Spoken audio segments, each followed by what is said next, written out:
Hoje é domingo, 21 de março.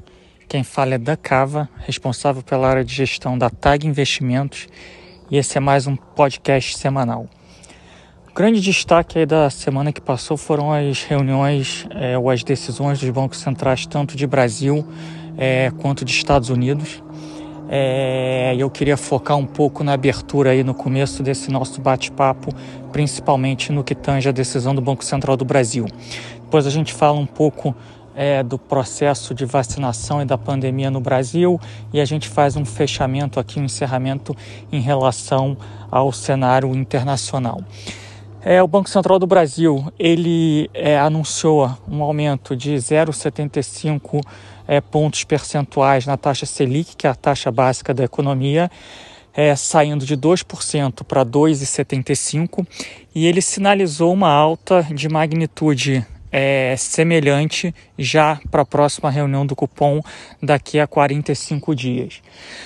A expectativa do mercado antes da decisão o mercado estava dividido entre uma alta de 50 basis points e de 75 basis points. Então a decisão de alta de 75 basis points ela foi de fato uma surpresa no jargão econômico que a gente chama, uma surpresa mais hawkish para o mercado, ou seja, uma surpresa mais dura, especialmente quando o Banco Central sinaliza mais uma alta de mesma magnitude que levaria a taxa Selic para 3,5%. A despeito dessa surpresa, na nossa visão, a decisão foi uma decisão acertada. De fato, a gente vinha falando aqui já há algum tempo no processo de alta inflacionário que o Brasil vinha passando. E o espalhamento da inflação, principalmente quando a gente olhava o que aconteceu nos IGPs, nos índices de preço ao produtor no ano passado, e o que começava a aparecer no IPCA, no índice de preço ao consumidor, que é o índice que o Banco Central ele acaba focando, que é o índice que guia as decisões de política monetária dele. A gente vê de fato uma alta um pouco mais relevante, uma alta um pouco mais espalhada. Então, na nossa visão, a decisão é acertada. Os juros devem continuar subindo, não apenas nessas duas reuniões, mas nas reuniões seguintes. Mas a gente precisa ter em mente que parte dessa alta ela já vinha sendo bastante precificada pelos mercados futuros de juros, né? Então, quando a gente olha a curva futura de juros, ela já precifica uma taxa Selic até acima de 8% daqui a 5, 6 anos. Então, qual é a nossa visão, né? A nossa visão, primeiro, é que a decisão foi acertada. Segundo, obviamente, foi uma surpresa mais dura. Mas acho que terceiro e principal, a gente não acha que o Banco Central ele mudou o orçamento de alta de juros que ele tem na cabeça dele. A gente acha só que ele está antecipando esse orçamento de alta. O que a gente quer dizer com isso? Se o Banco Central ele acreditava que ele precisaria levar a taxa Selic para 5% num determinado prazo, digamos em 12, 18 meses ou 18, 24 meses, ele talvez chegue nesse orçamento de alta de juros saindo dos 2 para o 5, né? Isso é só um exemplo, né? A gente não sabe qual o orçamento que o Banco Central está trabalhando. Provavelmente a gente vai ter alguma visibilidade melhor ao longo do tempo e principalmente na terça-feira, quando a gente tiver a ata do cupom. Então a gente acha que ele antecipou esse ciclo. E a gente acha que essa antecipação de ciclo, ela dá não só credibilidade ao Banco Central, mas ela garante com que as altas não precisem ser tão acentuadas lá na frente. Então, acho que o resumo são exatamente essas três questões. Foi uma decisão acertada, né? A despeito de 2 ter sido uma decisão surpreendente, mas 3, a gente acha que o orçamento total de juros que o Banco Central pretende calibrar a taxa Selic, ele não mudou. Difícil saber se ele vai chegar nos 5%, 6% ou eventualmente nos 8% que a curva precifica lá na frente. O cenário é muito fluido, ele tem mudado bastante ao longo do tempo. Mas na nossa visão hoje, o que a curva de juros ela precifica parece excessivo, né? Só para lembrar, após a decisão, a gente viu aí uma abertura bastante relevante da taxa curta de juros no Brasil. A gente viu aí altas de 30 a 40 bases, dependendo do vértice da curva futura de juros. A gente acha que isso não deve ser ratificado pelo Banco Central ao longo do tempo, porque a gente acha que ser mais duro hoje permite que você não precise subir tanto os juros lá na frente. Mas, de novo, existem várias variáveis, né? Localmente a gente fala da inflação, a gente fala do fiscal, a gente fala de pandemia. Internacionalmente, a gente tem a questão da subida da taxa de juros, principalmente nos Estados Unidos, mas em todas as economias desenvolvidas. A gente tem um cenário onde a pandemia mostra sinais de arrefecimento acentuado, também principalmente nos Estados Unidos, mas em alguns países da Europa, onde a gente vê um crescimento bastante forte, principalmente no segundo e terceiro trimestre nessas regiões. Então, todos esses são vetores que a gente vai precisar acompanhar, que o Banco Central vai estar acompanhando, mas dentro do que aconteceu essa semana, a nossa visão hoje é que a curva parece excessivamente precificada, ou seja, a gente acha que existe oportunidade aí na parte pré-fixada, na parte curta e intermediária da curva, tá? De novo, reforçando aqui que existem vários riscos envolvidos em torno desse nosso cenário base. Falando um pouco de investimentos, né, acho que pouca coisa muda com essa decisão, tá? De novo, a curva de juros ela já precificava essa alta, o mercado já vinha trabalhando com uma alta até bastante acentuada.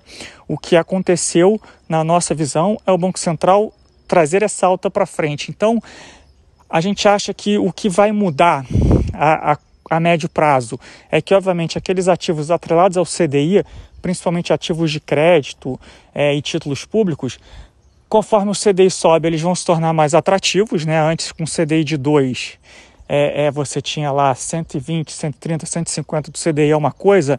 Se a gente for trabalhar com CDI de 4, 5, quiçá 6%, obviamente que esse percentual do CDI é um retorno nominal muito maior, os próprios papéis CDI+, né? Então, de fato, a gente vai começar a ver retornos nominais maiores em ativos atrelados ao CDI, que principalmente são ativos de renda fixa e muitos ativos de crédito. Então, a gente acha que o que muda mais, de fato, é a atratividade do retorno nominal de ativos atrelados ao CDI, quando a taxa começa a subir e, eventualmente, atingir, né, o seu novo patamar de cruzeiro, que a gente acha que é algo em torno de 5%, né? 4,5%, 5,5%, pode até subir um pouco mais do que isso.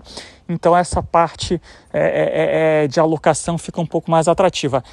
A gente acha que pouca coisa muda quando a gente olha para o mercado de renda variável, né? De novo, o mercado de renda variável ele trabalha com uma taxa de juros longa, a curva já precificava bastante juros lá na frente. A parte de câmbio, pode ser que essa postura mais dura do Banco Central consiga ancorar um pouco a taxa de câmbio, mas aí também a gente tem que levar em conta o ambiente internacional, a subida de juros nos Estados Unidos. Agora a gente teve aí no final de semana ruídos envolvendo a Turquia, que por mais que seja um país bastante diferente do Brasil, as pessoas tentam fazer comparações e, eventualmente, no curto prazo pode haver algum tipo de contágio para outras moedas como o real, tá?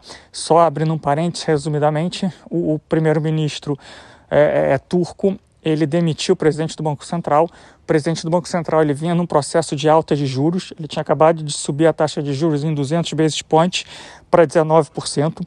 A moeda vinha apreciando gradativamente, né? A Turquia ela vinha reganhando, digamos assim, né? Reconquistando a sua credibilidade de política monetária, e o primeiro-ministro abruptamente resolveu demitir o Banco Central e colocar um nome que, na teoria, é um nome que não vai confrontar as decisões econômicas do lado político, e do lado político o presidente, obviamente, ele não está de acordo em você fazer altas agressivas da taxa de juros e ter uma taxa de juros aí perto de 20% no país.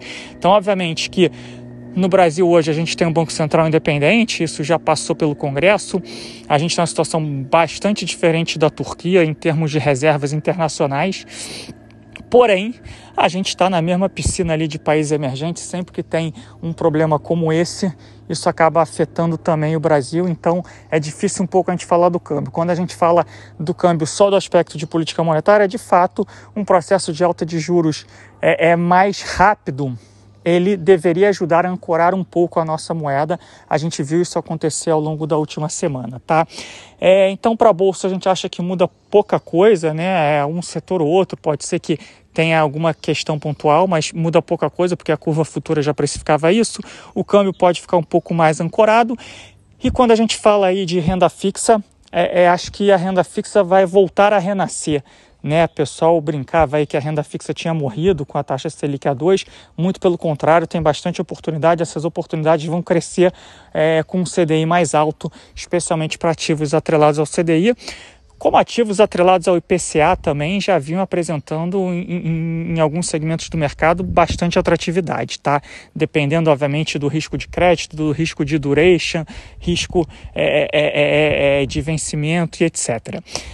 Isso é um resumo, basicamente, de Brasil, de Banco Central, decisão de política monetária. No tocante à pandemia, a gente está convivendo ao mesmo tempo com duas questões, uma muito ruim, muito negativa, e outra muito boa, muito positiva, né? Então, a pandemia ela é gravíssima no Brasil no curto prazo. A gente está vivendo o nosso pior momento em termos de número de novos casos diários, números de internações e números de óbitos. Isso deve permanecer assim, infelizmente, por algumas semanas, tá? Não é por alguns dias, mas por algumas semanas. Não quero entrar aqui no mérito de erros e acertos, de quarentenas, lockdowns e fechamentos, etc. A situação é grave, mas olhando o que outros países passaram, foram situações semelhantes, né? Quando a gente olha os Estados Unidos há 2, 3 meses atrás, quando a gente olha a Europa 3, 4 meses atrás, quando a gente olha para o próprio Brasil aqui, para o que aconteceu em Manaus há 1 mês e meio, 2 meses atrás, a situação é muito parecida. Então, a gente acredita que, de fato, a situação é trágica, mas a gente, quando estiver olhando para trás daqui a 4 ou 6 semanas, de 4 a 6 semanas, esse ciclo do vírus ele vai ter passado e aí a gente entra na parte mais positiva, né? A gente está conseguindo acelerar o processo de vacinação, né? Acho que a gente bateu picos aí de em torno de 600 mil pessoas sendo vacinadas por dia. A gente tinha um problema de estoque de vacina. Esse problema caminha para ser equacionado. Lembrando aqui, a Fiocruz e o Butantan, cada um desses institutos, eles anunciaram que a partir dessa semana já vão estar produzindo cerca de 500 mil doses por dia e vão fazer entregas semanais, tá?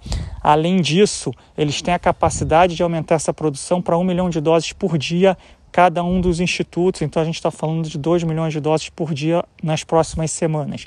Então, com isso, a gente consegue acelerar bastante o processo de vacinação e a gente consegue, provavelmente, aí nos próximos 2, 3 meses, conseguir endereçar estruturalmente o problema da pandemia no Brasil, tá? Esse é o pano de fundo, mas infelizmente no curto prazo as notícias negativas vão se sobrepor às notícias positivas. Obviamente que isso é o que vai acontecer na grande mídia e nas mídias sociais. O mercado ele é sempre forward-looking, o mercado vai estar olhando e preocupado de fato com o que vai acontecer daqui a 2, 3 meses para frente. Então há alguma chance do mercado olhar por cima dessas notícias negativas de curto prazo, caso se confirme esse cenário onde as vacinas estão ganhando tração, onde o processo de vacinação ganha tração e o problema de estoque de vacinas está sendo endereçado, talvez estruturalmente, tá? Essa questão é uma questão global, né? Estão estimando aí que os Estados Unidos esse mês já vai produzir 132 milhões de doses no mês e isso só tende a crescer ao longo dos próximos meses. Então a gente está falando aí que conforme a gente migra para o segundo trimestre do ano, a gente vai ter uma sobreoferta de vacinas que deve ajudar a resolver e endereçar o problema da pandemia no mundo. E aí a gente entra no cenário internacional. A gente teve a decisão do Banco Central americano, que foi uma decisão que não mudou a política monetária, não teve nenhum anúncio novo. O Banco Central americano reforçou que ele deve manter os juros baixos por um período prolongado de tempo, que ele vai suportar inflação mais alta de curto prazo, contanto que ele tenha a consciência ou a visão de que essa inflação ela é temporária. E isso manteve aí a tendência de abertura de taxas longas de juros americanas, que tem sido, digamos assim, uma restrição para apreciação adicional de alguns ativos de risco, né, que são aqueles ativos de risco que a gente vem conversando, que estão com valuations menos triviais, onde a posição técnica não é assim tão saudável, e que são ativos que se favoreceram das taxas de juros baixas ao longo dos últimos anos. Então a gente continua a ver essa rotação de portfólio para ativos mais cíclicos, para ativos que se beneficiam mais desse ambiente de recuperação do crescimento e de alta de taxa de juros. Então esse cenário ele foi mantido. Tá? Então não tem aqui grandes atualizações para serem feitas. Tá? Esse cenário ele foi mantido e parece que está se consolidando como uma tendência. De novo, a abertura de taxa de juros, ela não é por si só negativa, ela não deve ser negativa, pelo contrário, ela é positiva quando ela acontece em um ambiente de recuperação do crescimento, sem inflação ou com inflação baixa, e com a liquidez abundante, que é o ambiente que a gente vinha vivendo até aqui. Ela se torna negativa, essa abertura de taxa de juros, quando esse crescimento ele vem acompanhado por inflação ou ele vem acompanhado por uma perspectiva de um aumento de inflação ou de um descontrole inflacionário, onde a liquidez ela precisa ser retirada prematuramente. E é esse o risco que o mercado vive hoje, então a gente acredita que a gente vai viver em ciclos, onde em alguns momentos a gente vai ter ciclos positivos e a gente vai ficar mais otimista com um cenário de recuperação, de liquidez sem inflação. Em alguns momentos a gente vai temer essa alta descontrolada da inflação. E a gente deve conviver com isso ao longo dos próximos meses até a gente ter um direcionamento concreto de para que lado que o mercado está indo. Então, com isso, a gente fecha aqui esse nosso bate-papo dessa semana. O mercado está muito fluido, muita coisa acontecendo ao mesmo tempo. A gente precisa ficar atento. Acho que nesse começo de semana aqui, a gente vai ter um foco aí nessa questão de Turquia, né? Os mercados eles já estão, o mercado de moedas já abriu, a moeda turca desvaloriza agora 12%, 13% nesse momento, tem afetado as outras moedas, a gente está vendo um movimento de dólar forte no mundo. Mas vamos acompanhar aí esse processo de normalização global com o avanço das vacinas. Não vai ser um processo linear, né? Então assim, a gente pode ter outros ciclos do vírus, mas a tendência é que esses ciclos sejam muito menos agudos e muito menos graves do que os ciclos anteriores. Desejo para vocês uma excelente semana e agradeço aqui mais uma vez a audiência de todos. Um grande abraço.